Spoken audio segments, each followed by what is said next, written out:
Buenas tardes, días de lluvia, nieve para donde quiera. Desde hace días estaba por dar opinión o exteriorizar lo que sentía después de haber conversado con varios de mi familia, incluyendo uno que es delegado.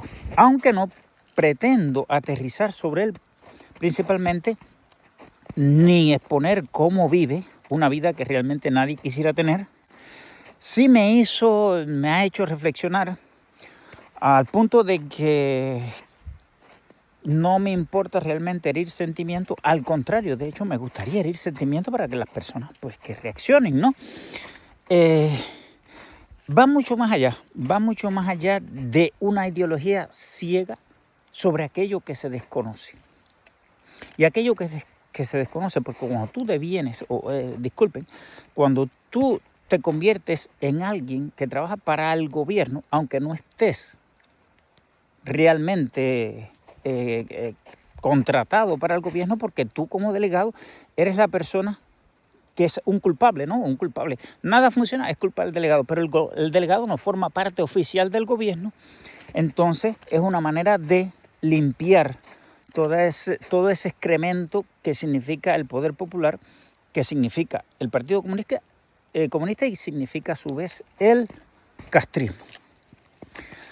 Y es ese castrismo, al final, la ideología predominante en las personas que lo siguen.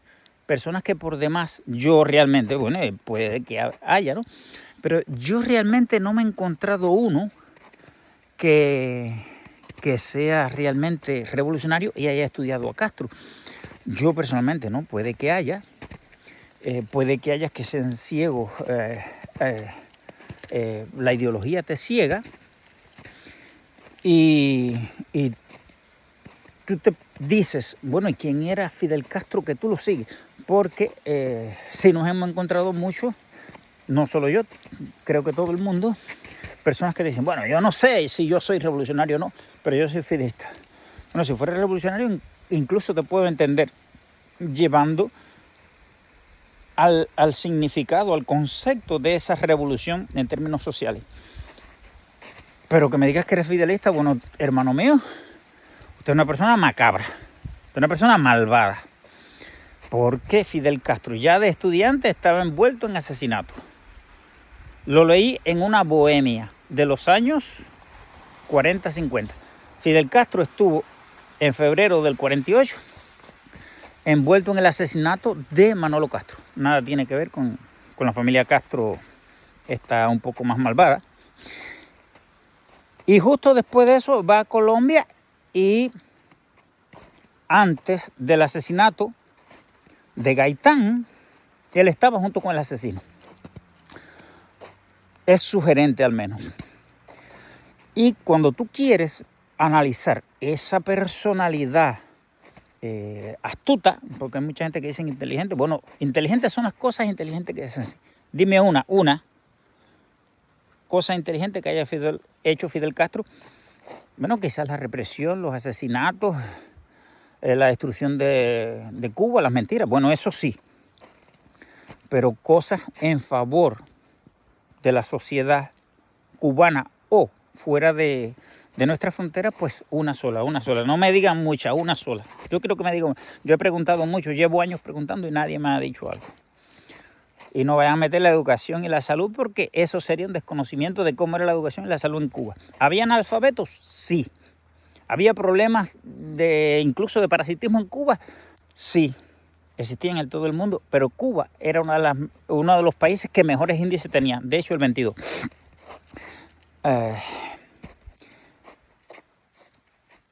Matthews, lo que iba a decir, en la sierra, pues después lo decían como la grandeza del comandante, que eran alrededor de 12, 20 personas, no sé exacto el número, y pasaban para que Matthews, disculpen, pues pensara que había muchos rebeldes. Su programa del Moncada, por cierto, el primer asesinato en el asalto al Moncada era un sargento que el arma que llevaba en la mano eran vasos de café. Es bueno estudiar, volveré a los Matthews, es bueno estudiar la propia literatura que el castrismo de una u otra manera ha publicado.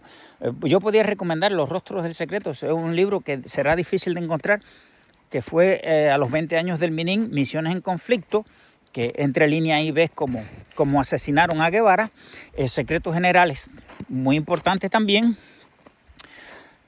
Aquí se habla de combatientes y de bandidos, que en todos se muestra, pues entre líneas, varias cosas y otras veces muy explícitamente, como los asesinatos que se hacían en la sierra. Y hablando de asesinatos, de Tuxpan a La Plata, que Fidel Castro mandó asesinar un asesino, un campesino, porque habló bien del ejército. Eso está en ese libro. Ustedes pueden, para entender, y estoy hablando de los que de la editora política, ¿no? Si te imaginas, si la editora política te habla ya de los asesinatos, ¿qué te pueden estar escondiendo? Entonces en la sierra Fidel Castro se manifestaba que no era comunista y 2 años después había nacido comunista y era comunista y la ideología de la Revolución Cubana era comunista. Y ahora tú te preguntas, hay que acordarse o recordar a Churchill cuando decía, voy a parafrasear porque no lo sé exactamente cómo era, pero que había naciones, había pueblos que buscaban a alguien que le dijera lo que querían oír. Y en eso Fidel Castro sí estuvo muy claro. Los cubanos estaban buscando un líder que le prometieran algo que ellos querían escuchar. Y aún hoy, eso que quieren escuchar es que la grandeza de la revolución. 4 meses, en menos de 4 meses, la isla apagada por completo. No hay transporte público, no hay hospitales, no hay alimentos. No voy a hablar de libertad y derechos humanos porque jamás ha habido. Por cierto, hablando de, creo que es Lugo, no estoy claro, que documentó 18.000 asesinatos por Castro. Evidentemente es como Stalin, Mao, que siempre tú vas a hacer una estimación, evidentemente siempre muy conservadora, porque estaría por debajo de la realidad. Archivo Cuba da 8.191, pero evidentemente eso no es ni un tercio de los asesinatos por Castro.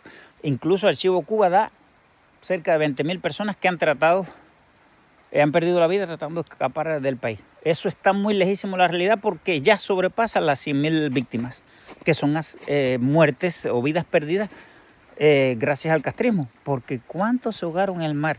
¿Cuántos murieron en la selva cuando las dictaduras de Machado y Batista? Recuérdeme un nombre. Entonces, pues son víctimas, las revoluciones por el mundo, las desapariciones, que no eran tantas, las traiciones, y entonces tú llegas a, como me está pasando, a unas semanas después, que tú dices, bueno, ¿cómo es posible que una persona como que es el que voy a coger de ejemplo, como mi primo, pueda ser delegado? ¿Cómo es posible?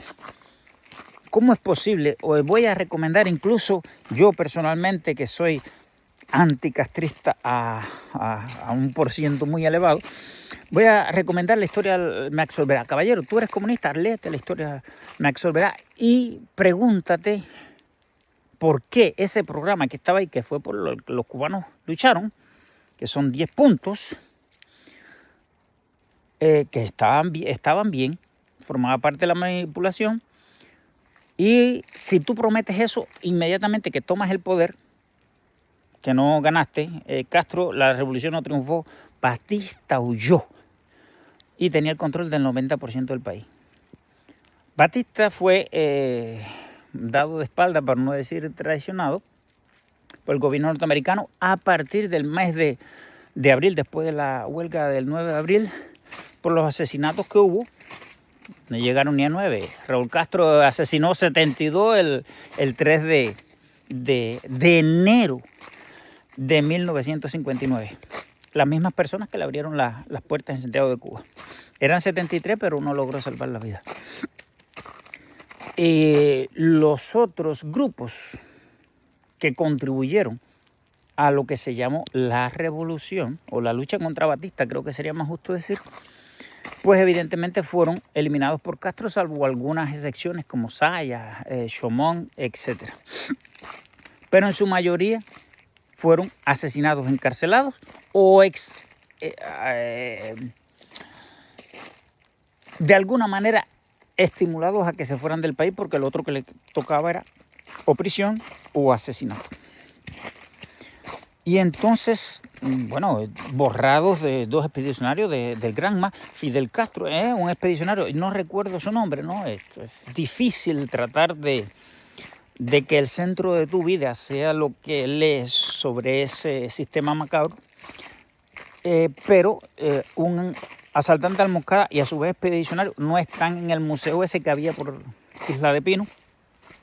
Uno de ellos fue asesinado por Castro. O sea, estamos hablando de una persona que quería concentrar poder, que quería la miseria del pueblo cubano, y hoy ese pueblo cubano aún sigue apoyando. Y esa era la reflexión que yo quería hacerme, un poco para desahogarme. ¿Cómo es posible que hoy, después de tantos años, después de tanta hambre, después de tanta destrucción, destrucción en todos los sentidos, la vida, la propiedad, la esperanza, o sea, la destrucción tanto física como espiritual, haya una persona que pueda defender ese sistema macabro? Entonces era solo eso lo que quería sacar de adentro, ¿no? Porque no, yo creo que el ser humano tiene límites, y esos límites, desde la luz del carro encendida, y esos límites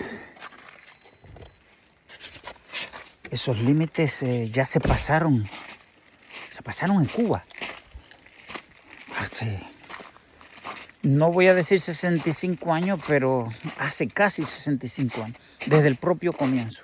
Hemos tenido tantas tradiciones de los que deberían apoyarnos de afuera como los que deberían apoyarnos de adentro, que hoy no concibo que alguien pueda aún colaborar de alguna manera, vaya, ni para robar, que es lo que hacen. Tengo familias también, ¿no? Seguros, incluso. Mañana, este mensaje sí es para ti, hermano. Mañana un hijo tuyo necesita una aspirina mía y no la va a tener. ¿Entiendes? Porque tú defiendes eso y mi hijo está enfermo en Cuba y no hay una aspirina, gracias a gente como tú. Ese es para ti, ¿viste? Y tú sabes quién tú eres. Ya, eso es todo. Y seguimos con la esperanza, porque lo que sí está claro es que la cúpula no se ha ido, porque donde quiera que se vayan a ir, cashew. Así que nada, patria, vida y abajo el castrismo. Nos vemos.